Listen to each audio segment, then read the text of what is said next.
Hello everyone, আমি চলে এসেছি আজকে সারাদিনের ব্লগ নিয়ে। তো আমার আজকে একটা কেকের অর্ডার ছিল। তো প্রথমেই আজকে আমি ক্রিমটা তৈরি করে ফেলেছি, দেখতেই পাচ্ছ। তো আমার এক হাতে ফোনটা ধরার জন্য ক্রিমটা ঠিকঠাক করে বানাতে পারছিলাম না।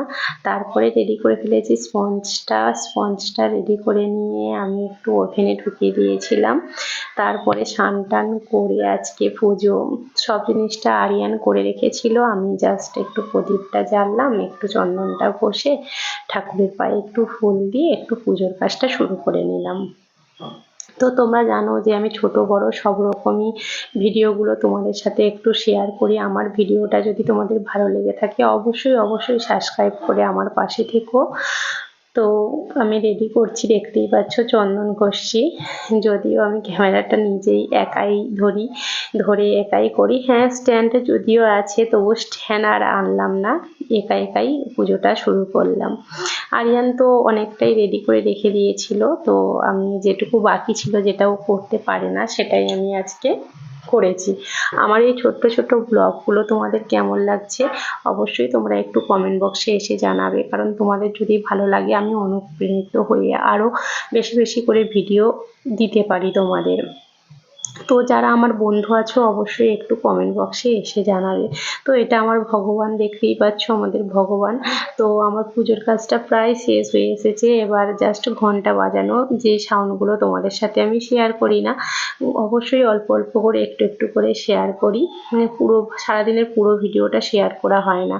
তো যতটা আমি ভিডিও তোমাদের সাথে দিতে পারি ততটাই আমি তোমাদের সাথে শেয়ার করে থাকি। তারপরে আমি চলে আসলাম আমলেকুর দিতে, আর তার সাথে লঙ্কাটা একদম করকরে হচ্ছে না, করকরে হয়ে গেলে তারপরে ওটা গুঁড়ো করব। আমাদের বাড়ির রান্নার জন্য গুঁড়ো করা হয় বাড়িতেই। তো আমলকি আর লঙ্কা রোদে দেওয়ার পরে তোমাদের সাথে দেখো আমার ছাদ বাগানের গাছের সাথে দেখা করে নিই। দেখতেই পাচ্ছ এটা কি বলো তো, কি গাছ জানো তোমরা? এটা চেরি গাছ।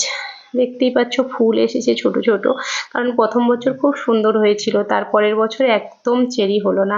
তো চেরি গাছটাই দেখতেই পাচ্ছ খুব সুন্দর হয়, লাল বড়। যেহেতু আমি কেক বানাই, এই চেরিগুলো আমার কেকের অনেকটাই কাজে লাগে।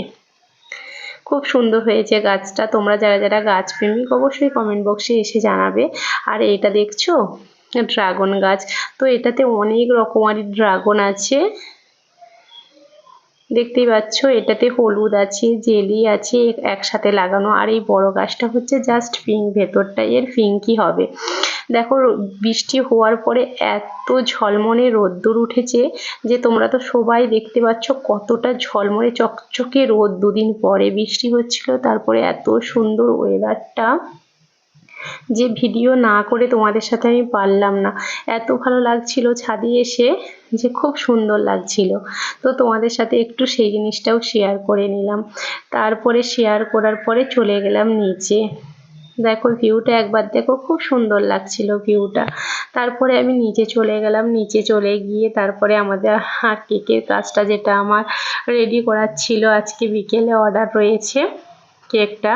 তো অবশ্যই কেকের পুরো ভিডিওটা আমি তোমাদের সাথে শেয়ার করতে পারি না, যতটা চেষ্টা করি ততটা আমি দিয়ে থাকি। অবশ্যই কেকের লুকটা কেমন লাগছে জানাবে তোমরা। কেমন লুকটা হয়েছে অবশ্যই তোমরা জানাবে, কারণ পুরো কেকের ভিডিও দেওয়ার মতো সত্যি বলতে আমার সময় হয় না। যতটা পারি তোমাদের সাথে আমি শেয়ার করে থাকি। তো আমি করেছি বলবো না, আমার তো ভীষণ ভালো লাগছে। তোমাদের ভালো লাগছে কি না অবশ্যই তোমরা একটু কমেন্ট বক্সে এসে জানাবে। দেখো খুব সুন্দর লাগছে আমার কিন্তু কেকের লুকটা। এটা একটা ম্যাঙ্গো ফ্লেভার রয়েছে। তারপরে যখন আমার কেকের সব কাজ ছাড়া হয়ে গেল, কেকটাকে ফ্রিজে ঢুকিয়ে দিয়ে এবার খাওয়ার পালা। আজকে কেকের কাজ ছিল, তো বাড়িতেও কেউ নেই, তো বেশি কিছু বানাতে পারছিলাম না। একটু চালের আলে বানিয়েছি, আলু সেদ্ধ ডিম সেদ্ধ একসাথে ঘি দিয়ে আমি আর আরিয়ান দুজনে মিলে খাওয়া দাওয়া শুরু করে দিলাম। আজকে আমার বড় ছেলে গেছে মামার বাড়ি, আর হাজব্যান্ড গেছে অফিস। তো আজকে বাড়িতে জাস্ট আমি আর আরিয়ান, তো দুজনে যেহেতু ছিলাম তো বেশি কিছু বানানো হয় না। তো আমরা আজকে মার ভাত বানালাম, বানিয়ে দুজনে গপ করে খেয়ে নিলাম। চটপট করে খাওয়ার কাজটা শেষ করে ফেললাম। তো আমার ভিডিওগুলো কেমন লাগে, আমার ছোট ব্লগগুলো তোমাদের পছন্দ আসে কিনা তোমরা অবশ্যই কমেন্ট বক্সে এসে বলো, তাহলে তোমাদের মানে অনুপ্রেরিত হয়ে আমি আরও বেশি বেশি করে ভিডিও দিলাম। টাটা বন্ধুরা, সাথে থেকো।